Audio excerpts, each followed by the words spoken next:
Hey guys, hey, this is Shelly Shelton. Welcome to Unstoppable TV. And so, for those that don't remember, because y'all know it's been a while since I've been live on my Unstoppable TV platform. If you do not remember, I am a children's author and I absolutely love writing children's books. And today we are, of course, featuring Chandler Goes Camping. Now, I have something even more incredible for you today because I have one of the most amazing people I have ever met in my entire life that's going to bless you guys today. Before we get to him popping on, just a reminder about who this character is. Chandler is the child that I always envisioned having. When I was blind and unable to walk due to multiple sclerosis, I dreamed of having a child. In fact, I wanted a son. And that son was going to be named Chandler. I just didn't know at the time that God was going to bless me with him in a book. In fact, a series of books. And so today, I am featuring fathers, amazing dads. And when I thought about the word amazing and dad, Jeremy Anderson came to mind. And so, guys, I'm going to bring on Jeremy. He is a phenomenal speaker. He is well sought after. He is one of the best friends in the world. And so I'm going to bring him up now for you guys to experience what the world has been experiencing. And I cannot wait for you to hear a little bit about his story.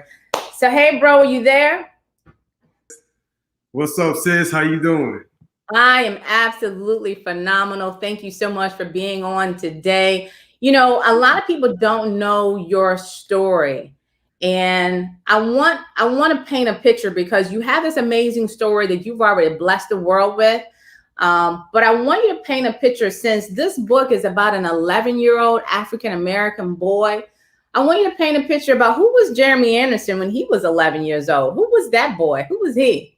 I was a very energetic, hyperactive little boy at the age of 11. Was trying to still figure myself out. You talk about Chandler Goes Camping. Let me tell you something. Jeremy goes across the country. Like, I was born in Dallas, Texas. I went from Dallas to Atlanta. Then from Atlanta, we lived in East Orange and Plainfield, New Jersey, in Newark, New Jersey, then Huntsville, Alabama. We moved around a lot when I was young. So at the age of 11, I was really trying to figure out like who I was. I was trying to really figure out my identity. Struggled a lot with low self-worth, low self-esteem, very hyperactive, ADHD, just off the chain, really trying to figure things out. And so yeah, that's who I was at the age of 11.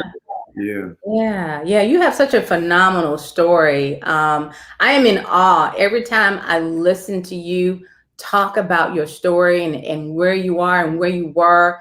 It's absolutely phenomenal. This book, Jeremy, that you're going to touch, thank you so much, first of all, for honoring me to be on. I share with the audience, you are a phenomenal dad. Every time I talk with you and how you talk about loving your kids and being a phenomenal husband, I want to thank you for that. But this book, he is an 11-year-old kid and he's a kid entrepreneur. Tell me what your thoughts are about kids and having these aspirations and dreams about being entrepreneurs and just being their best. What are your thoughts about that? Yeah, I think that every child not only has the capabilities to become an entrepreneur, but should give it a try. The power that children have is that they are fearless and they believe, right? They have amazing imaginations. And unfortunately for us, Shelly, as we get older and we become adults, we stop dreaming. You know what I'm saying? We stop imagining.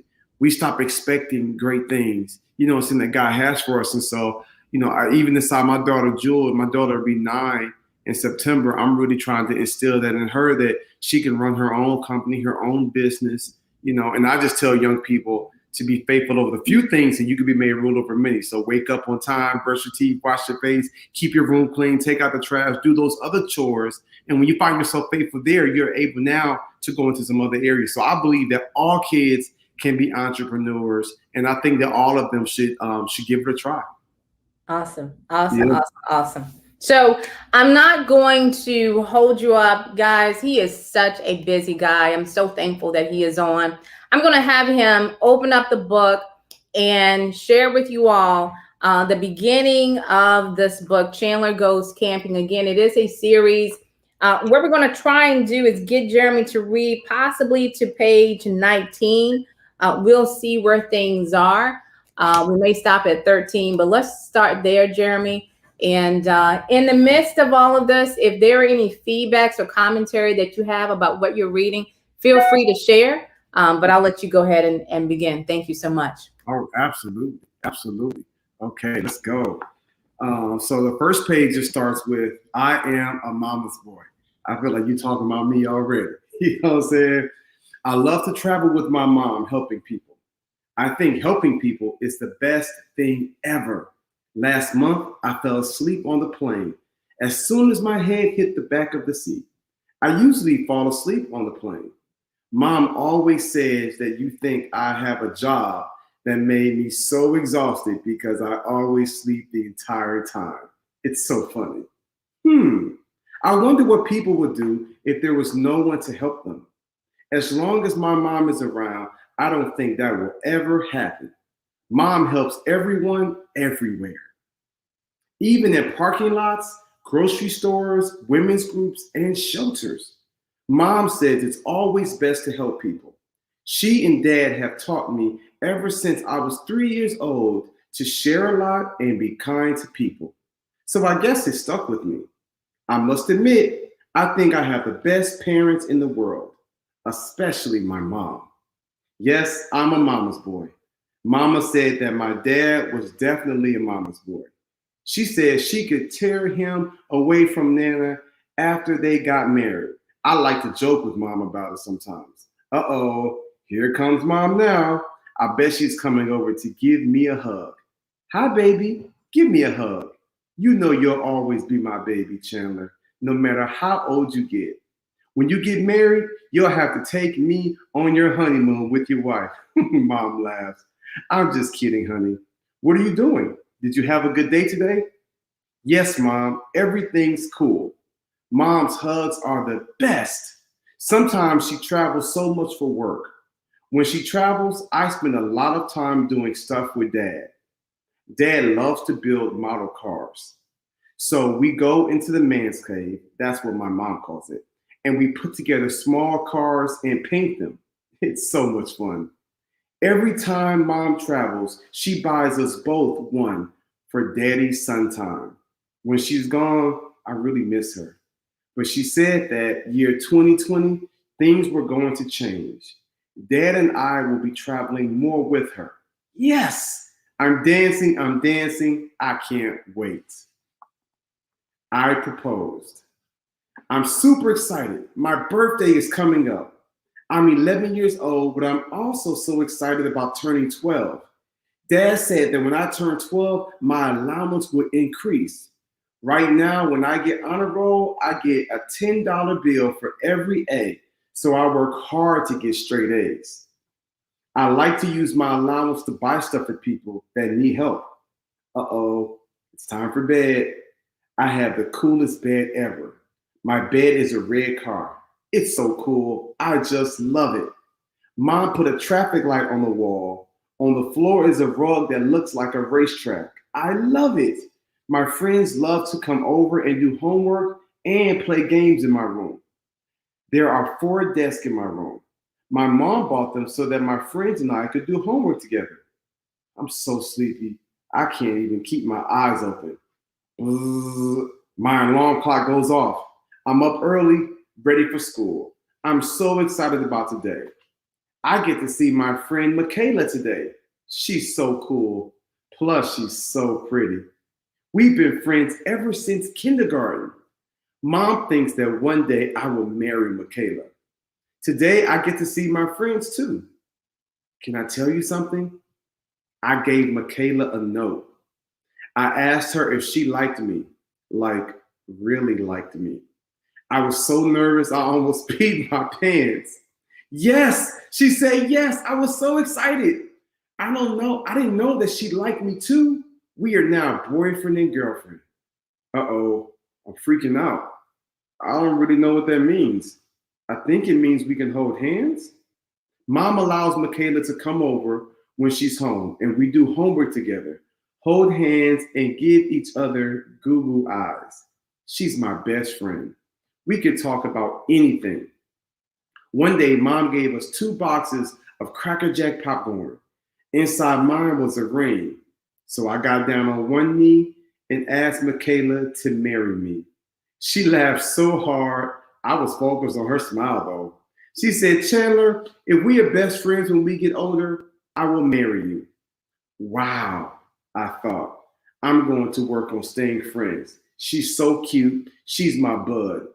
Even when I don't feel well, I can always call her. She comes over and mom shows her how to give me a thermometer and bring me water and orange juice. Then she places a prayer shawl on me and I always fall asleep. You remember that shawl, right? Well, it's a blanket. My mom always calls it a shawl, so I just started saying it too, but it's a blanket.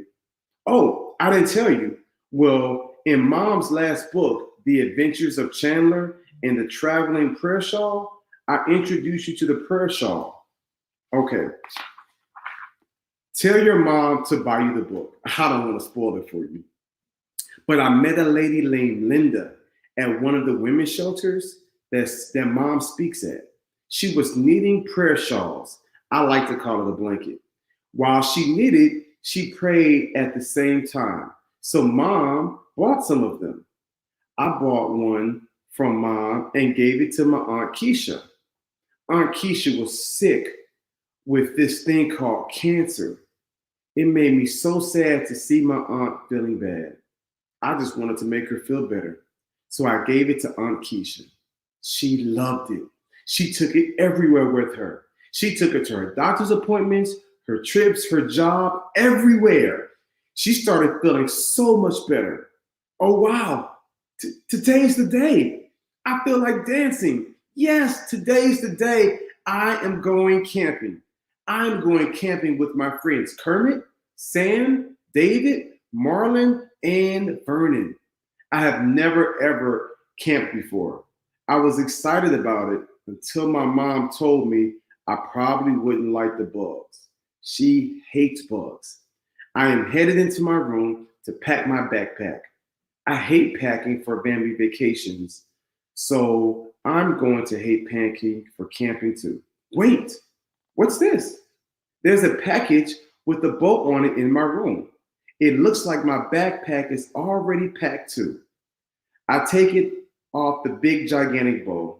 Wow, mom just surprised me with a Philadelphia Eagles tent with my name on it, Chandler. The Eagles are my favorite football team. I love it. I'm excited now.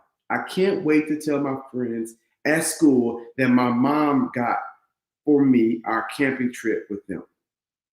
Now, let me just stop here. I really love it because, it kind of puts you into Chandler's world. You know what I'm saying? He's got a deep love for his friend Michaela. He asked her to marry her. I think that's so cute. She's like, well, when I become, if we're still friends, best friends, when I'm an adult, then I'll marry you.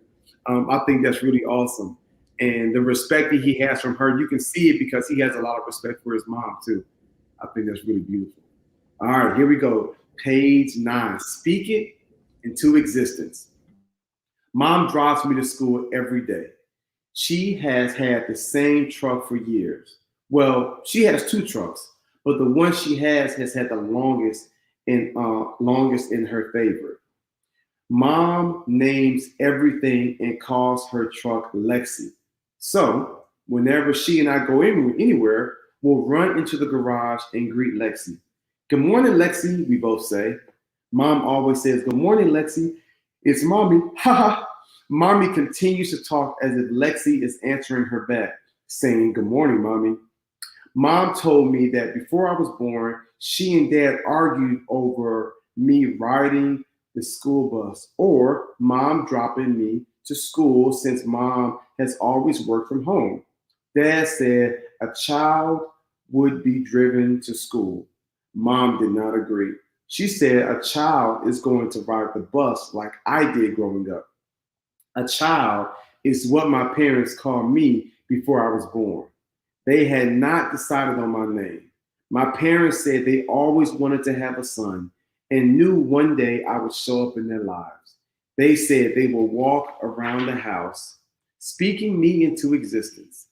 I never really understood what that meant. Mom said when you believe in something, you should say it as if it's already done and watch it happen. Look, Shelly, I do that to this day. You hear me? I speak these things as if they are. Amen. Mom said I would understand it one day. She said she would stand at the bottom of the stairs and yell upstairs, a child, come downstairs. Dinner is ready. Get your daddy. Dad would sit at the dinner table and look at the empty chair beside him and act as if he was feeding a child, a young boy besides me. They said if they ever told anyone what they did, people would think they were crazy, but they wanted me to come into their lives one day. I still think they are crazy, but I love my parents. I think I'm going to practice this speaking stuff into existence. At school today, I asked my friends what they wanted when they grew up. Then it got around the entire class that I was doing this thing called speaking it into existence. So everyone huddled in a big circle to find out what I was doing. Then I went to my teacher, Miss Harris, and asked for index cards. Why do you need them, Chandler? She asked. I'm doing an experiment with the class called Speaking It Into Existence. It's something I've learned from my parents. I want to see what you're doing, she said. I gave everyone a card. I told them to write down 3 things they wanted to have in their lives. There were 15 girls and 15 boys in the class. That we all wrote down 3 things that we wanted to have that we currently don't have. Then I told them for the next 30 days, I want you to say, I love having blank, whatever is on your card, and act like you already have these things. I told 2 of them of the 3 things that were on my card. I had 3 things: traveling around the world with my mom and become a doctor like my dad. I told them these 2 things, but I didn't tell them my 3rd thing, which was to marry Michaela one day. So every day I'm going to say, I love traveling around the world with my mom, and I love being a doctor and saving lives. Everyone kept saying, oh, wow, okay, I got it, Chandler. This is neat. We can start today. Everyone was so excited. My teacher was amazed. She thought it was a cool idea. So she went to her desk and pulled out an index card for herself and said she was going to do it too. Then she started asking me questions. I knew it was coming. Miss Harris always asked a lot of questions. Chandler, what prompted you to do this? Well, what I mean is, why is this important for you to do and have your classmates do the same? Well, my parents did an experiment years ago. They wanted to have a child, so they would walk around the house and talk like I was already there in the home. Mom always wanted to have a son.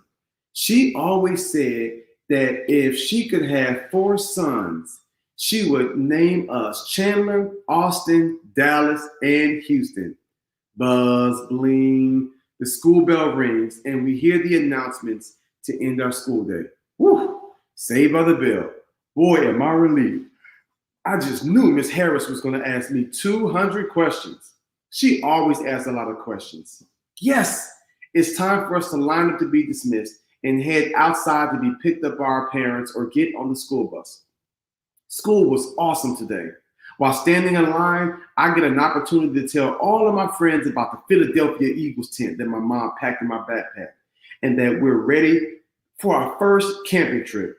Everyone was so excited that we decided to create our own secret handshake in a name for our group. Sort of how the Boy Scouts are called the Boy Scouts.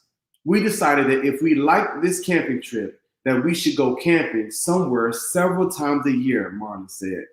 Hey, Chandler, let's call ourselves the Titans. We all agreed, yes, we are the Titans. The second school bell rings for the next group to be dismissed. I head outside for my mom to pick me up. There's a long line of cars, parents picking up kids. I see Madison. That's my mom's other truck. Yes, remember? My mom names everything. She named the other truck Madison. One is named Madison, and the other one is Lexi. My friends come over and talk to my mom's truck like they're people because they hear my mom talking to them. It's hilarious. I jump into Madison, give my mom a hug, and put on my seatbelt to head home. While mom is fixing dinner, we discuss the details of the camping trip today for my friends and me tonight. Oh man, mom is cooking my favorite, baked spaghetti. Normally, mom gets me to help her cook, but she was in a rush today and said she wanted to surprise dad with having dinner ready for us since she wasn't traveling this week. When I looked at the table, there it was. Oh man, mom is at it again. Mom is famous for doing what she calls accountability lists. She does them all the time. Sometimes it drives me crazy. Dad calls it a honey-do list. He smiles when he sees it. I try to hide when I see mine. As usual, mom has a long checklist of what's needed and what has already been done. Dad comes in and gives me and mom a hug and washes his hands. Mom and dad have their own dance that they do when they hug each other. It's so funny. Then they kiss each other after they hug. We all sit at the dinner table and hold hands. Dad asked me to bless the food. The spaghetti, bread, salad, and corn on the cob were delicious. Mom and dad wash dishes together.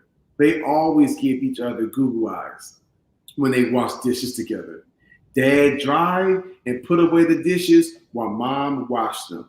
My job was taking out the trash.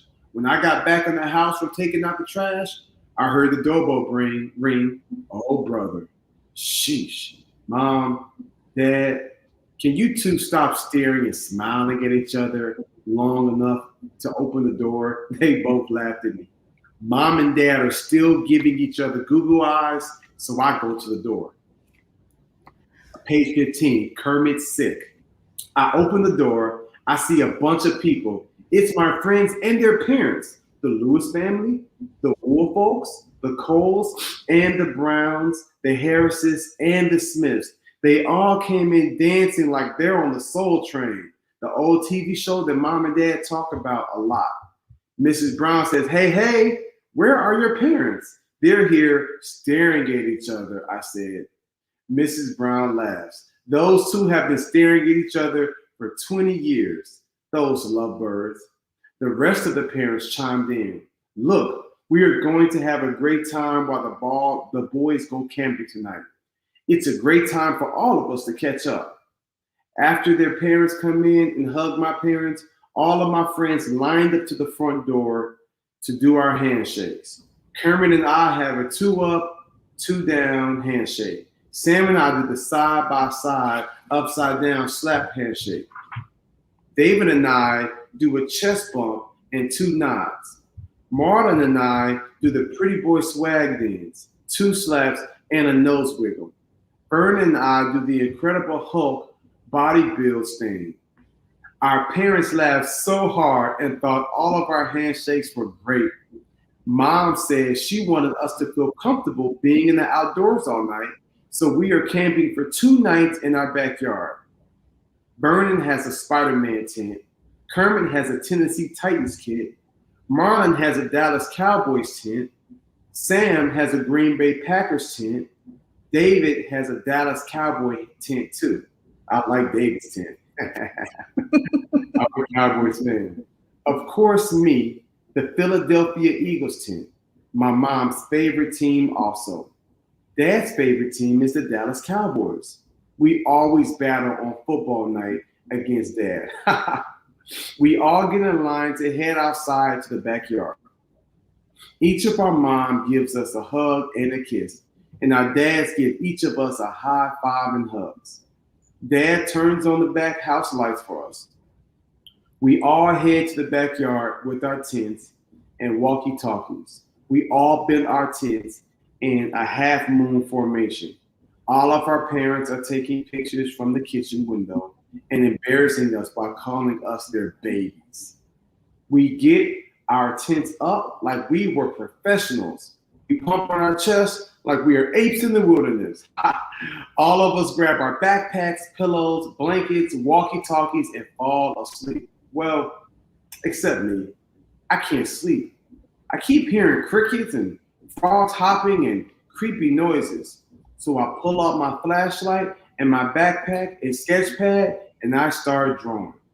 I still can't fall asleep. Then I remember my mom saying, whenever you can't fall asleep, read the Bible and it will help you have a peaceful night's sleep. I have no idea how I can remember my mom saying that. I reached down in my backpack and there it was. Mom had packed my kid's Bible in my backpack. So I opened it up and had a page marked with a note inside.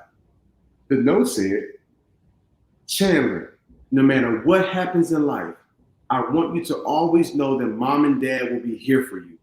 There will be times that you will help others, be scared, and not know what to do. But God will direct your path. God will give you the desires of your heart. After reading that, I hear Kermit on the walkie-talkie saying, guys, I can't sleep and I don't feel well. I feel really sick. My stomach is hurting. There is a pain in my left leg and my head is hurting. I'm so hot. I don't know what's wrong with me. Everyone else is asleep. I get out of my tent to check on Kermit.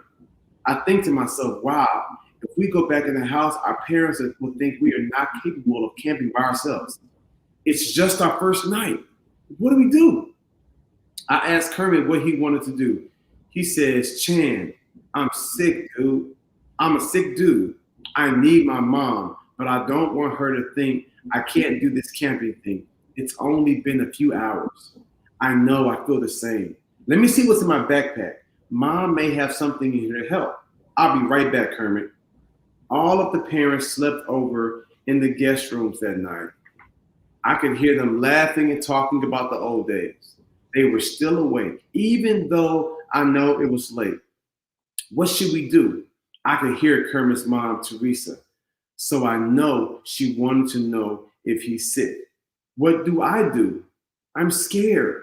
I don't know the best thing to do is. I don't know what the best thing to do is. I go back to my tent to see if mom is packed, any medicine or drinks or something that can help them.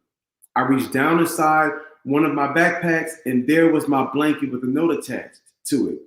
The stethoscope that I used years ago when I would go into the hospitals with my dad to help people, and a bunch of food. Oh, if you're wondering what a stethoscope is, it's a thing Dad gave me to listen to people's heart beating. I had an extra one, so he gave me one. He had an extra one, so he gave me one. My mom packed everything. There was a note on everything. Wow, my mom and her notes. Good grief.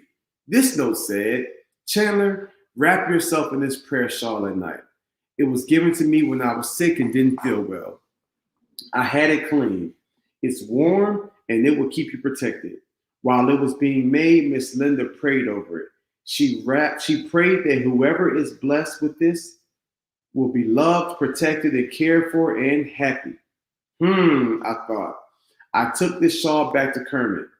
I told him, I don't see any medicine or anything in my backpack, but my mom had this in there. The note says it. Helped her when she was sick. So wrap yourself in it, okay? If you don't feel better soon, then we'll have to go into the house. I have the key to get in the house. Kermit wrapped himself in it like he was a snow bunny. It was funny. He not only wrapped himself in it, but he also covered his entire body with it, head and all. He looked like a snow bunny wrapped in his blue shawl. I decided to stay with him in his tent. I could hear my mom in my head saying, did you stay with Kermit to make sure he was okay like a big brother? I am my brother's keeper. Within minutes, the other guys could hear Kermit moaning in pain, and they came over to the tent, asking, what's going on, Kermit? Kermit's moaning like he's in a lot of pain, but it was kind of funny too. All of us guys laughed at him, looking like a big baby wrapped up in mom's shawl. Kermit yelled out, "Stop laughing at me. I'm sick, remember?" We all waited in Kermit's tent for about 30 minutes to see if he would feel better. Soon we got tired and fell asleep. When we woke up, I heard my mom asking, "Are you guys okay? Are you all in one tent now?" We all looked at Kermit to see if he's okay. He was still wrapped in my mom's prayer shawl. Kermit said, "Hey, I feel a lot better. My leg and stomach are not hurting anymore, and I'm not hot. This blanket must be magic. It's a magical blanket. It's really warm." Wow, what just happened? Did mom's blue bank prayer shawl make him feel better? I told my mom that we are all okay and excited about night number 2. Awesome. Thank you, Jeremy. Wow. I know you're a busy guy. Any final thoughts or words before we end? Yeah. So this is a really, and I want to just thank you for writing this book and creating this series. There's so much in here, just when it comes to the importance of prayer and God and being obedience and respect and honor. There's so much beautiful representation with, especially I love seeing when Chandler's friends and parents came over, just seeing all of these Black families, coming together.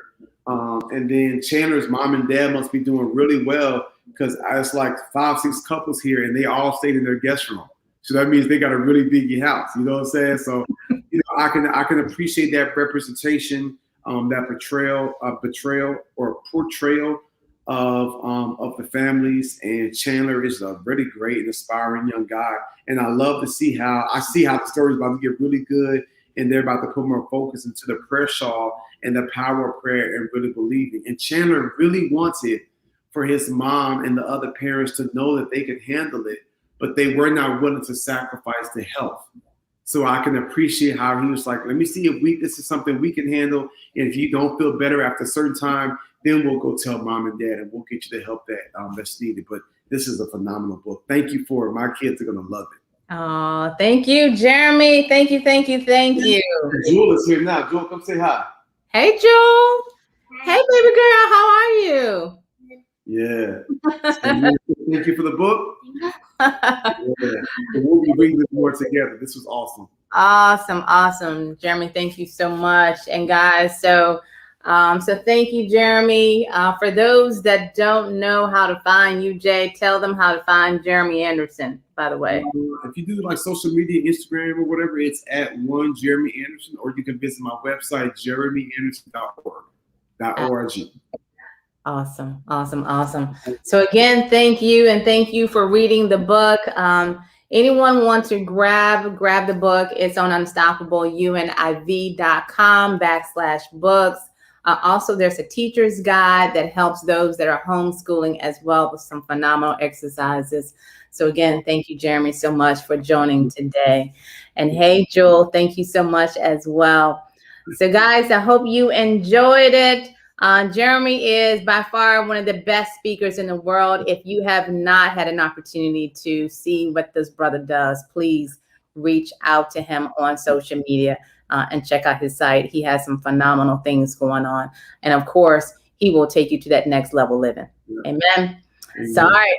So thank you so much, Jay. Have a wonderful day. Be blessed. Be safe. I'll see you soon. Thank you. Thank you so much. Bye.